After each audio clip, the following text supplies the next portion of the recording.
अब मैं मेरे अकाउंट से आपको बताता हूँ। रिपोर्ट सेक्शन में जाते हैं और रिपोर्ट सेक्शंस में हम यूजर्स रिपोर्ट की बात करेंगे और मैं करता हूँ डिस्प्ले रिपोर्ट। सो जो प्रीवियस स्लाइड में आपने देखा कि वहाँ पे इमीडिएट रिपोर्ट आपने देखा था, अभी यहाँ पे एक तो मेरा इमीडिएट डेटा अवेलेबल है, बट वो 3 स्टूडेंट्स का जो कि मैंने टेस्ट किया था।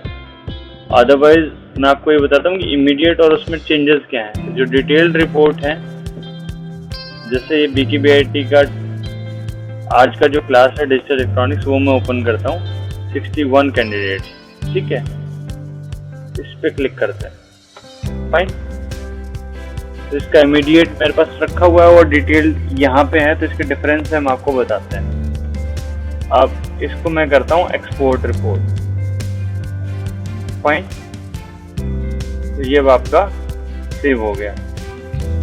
अब मैं करता हूँ शो इन फोल्डर। तो आप देखें कि ये सेशन डेटा है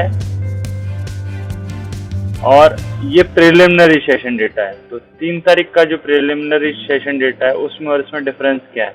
अब आप यहाँ देखें कि एक तो यहाँ पे मल्टीपल एंट्रीज हैं और यहाँ पे सिर्फ ईमेल आईडी और डेट मेंशन्ड है। और अगर मैं डिटेल्ड रिपोर्ट की बात करूँ तो डिटेल्ड रिपोर्ट के अंदर आपके पास में वो कितने ड्यूरेशन तक वो स्टूडेंट रहा है, कितने टाइम्स उसने ज्वाइन किया, तो वो तो ऑब्वियसली उसका आएगा। और ब्लैंक एंट्री भी यहाँ पे आपके पास नहीं है, ठीक है। तो अगर आपको हैंड टू हैंड अटेंडेंस निकालनी है तो आप प्रिलिमिनरी रिपोर्ट से निकाल लेंगे। अदरवाइज आप ये जो डिटेल्ड रिपोर्ट है, यहाँ से कंप्लीट डिटेल आपके पास है कि वो कैंडिडेट किस टाइम पे ज्वाइन हुआ, किस टाइम पे वो डिस्कनेक्ट हुआ और फिर दोबारा उसने कब कनेक्ट करने का ट्राई किया।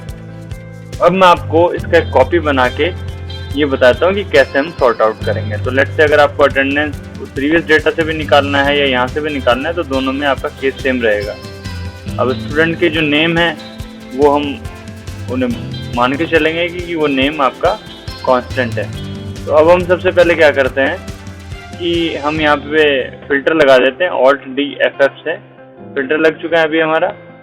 और अभी हम डेटा सेक्शन के अंदर जाएंगे और यहाँ पे रिमूव डुप्लीकेट्स कर देंगे। तो अभी हम वैसे तो हम सिर्फ नेम को कर सकते हैं, बट हो सकता है कि नेम सेम नेम के 2 कैंडिडेट्स हों। अभी हमारे पास यहाँ पे रोल नंबर है तो वो यूनिक ही निकलेगा, बट हो सकता है कि कहीं पे सिर्फ नेम से आपने एंट्री करा रखी हो।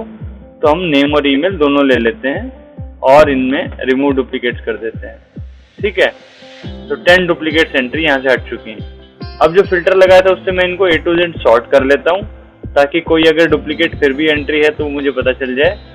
अब यहाँ पे मेरा नाम आ रहा है तो उसे मैं रिमूव कर देता हूँ, because I am not the student. And यहाँ पे मैं लिखूँगा 1 2 and then so I will get the total count of student, that is 50 students are joined the today's class। तो इस तरह से हम अटेंडेंस काउंट निकाल सकते हैं और इसको रिकॉर्ड भी मेंटेन कर सकते हैं।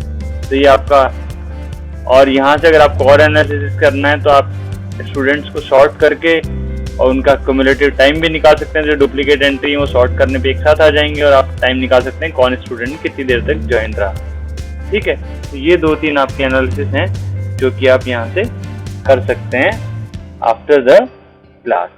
सो इमीडिएट एक्सेस आपको मिल जाएगा क्लास का, वो आपका प्रिलिमिनरी रिपोर्ट के अंदर, ठीक है। और आपको डिटेल जब उसके अंदर कौन कितनी देर तक ज्वाइन रहा, वो सारी डिटेल्स आपको बाद में मिल जाएंगी। So I hope this information is helpful.